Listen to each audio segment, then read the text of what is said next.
Hello everyone. तो आज मैं आपको बताने वाली हूँ कि इंडिया में अगर आप रहते हैं और इंडिया में अपना बिजनेस स्टार्ट करने का प्लान कर रहे हैं और अभी तक आपने अपना ट्रेडमार्क रजिस्ट्रेशन नहीं कराया है या करने का प्लान कर रहे हैं, तो ये होता क्या है, इसको कहाँ से कराना होता है, या आपको ये सारी चीज़ों के बारे में नहीं पता है, प्रोसेस क्या है, फीस कितनी रहने वाली है, किन लोगों को कराना होता है, किस टाइप से होता है और इसकी गवर्नमेंट फीस कितनी है और ये कहाँ से होता है।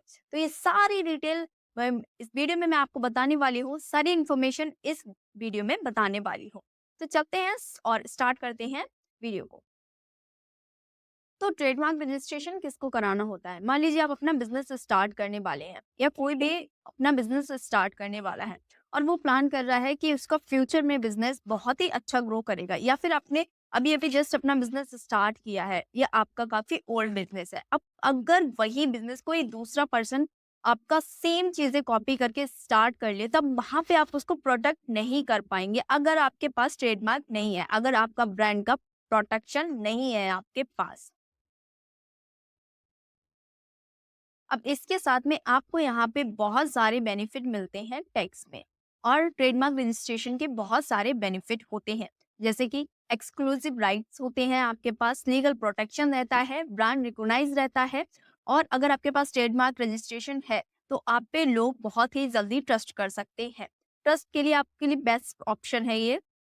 इसके साथ में एक एसेट्स है फॉर बिजनेस, जो कि आप ग्लोबली अगर खुद को प्रेजेंट करना चाहते हैं या मार्केट में आप अपने आप को एक अच्छे से रिप्रेजेंट करना चाहते हैं, उस उसके लिए आपके पास ट्रेडमार्क लाइसेंस होना इम्पोर्टेंट हो जाता है। और इसके साथ में अगर आप ग्लोबली फ्रेंचाइजी अपनी ओपन करना चाहते हैं, तब वहां पर भी आपको बहुत सारे लीगल और बहुत सारे नॉर्म्स होती है जो कि आप फेस कर सकते हैं, प्रॉब्लम्स होती हैं और टैक्स से रिलेटेड चीज़ें होती हैं, उसमें भी आपको टैगल हो सकता है।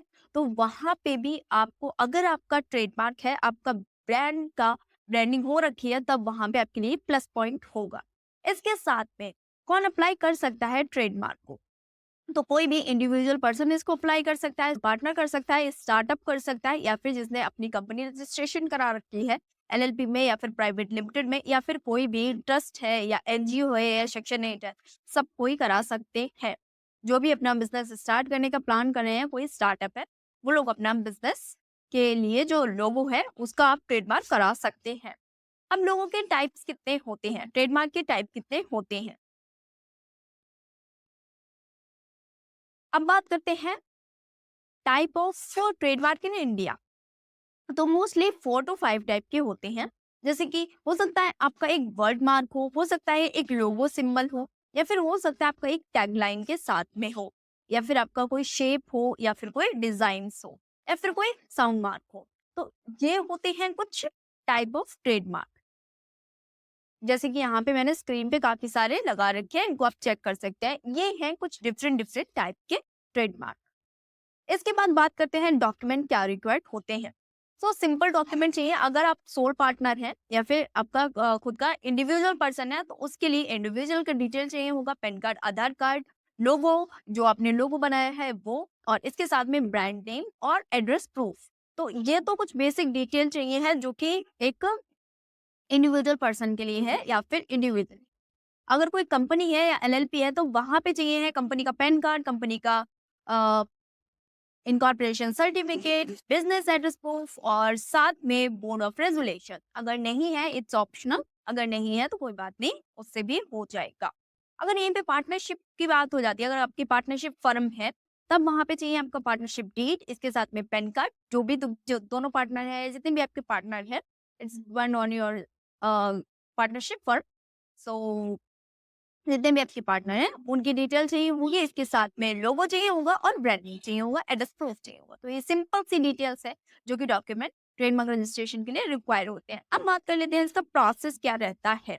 तो स्टेप बाय स्टेप प्रोसेस के बारे में बात कर लेते हैं। तो सबसे पहले आपको ट्रेडमार्क की ऑफिशियल वेबसाइट पे जाना है। ये आप खुद से भी कर सकते हैं, बट बेटर रहेगा कि आप किसी अच्छे सीए से कराएं या फिर सीएस से कराएं, या फिर आप हमसे गाइडेंस ले सकते हैं। हम आपको प्रॉपर गाइड करते हैं, हम आपका करके देंगे। आपको कुछ नहीं करना है, बस ये स्क्रीन पे दिए हुए नंबर पर कॉल करना है और हम आपको प्रॉपर विदिन 7 to 8 डेज में आपका ट्रेडमार्क रजिस्ट्रेशन करके प्रोवाइड कर देंगे। अब बात कर लेते हैं कि इसकी फीस फीस कितनी जाती है। तो 4500 रुपये इसकी गवर्नमेंट फीस है और डिपेंड करता है कि आपका CSCS कितना चार्ज करते हैं।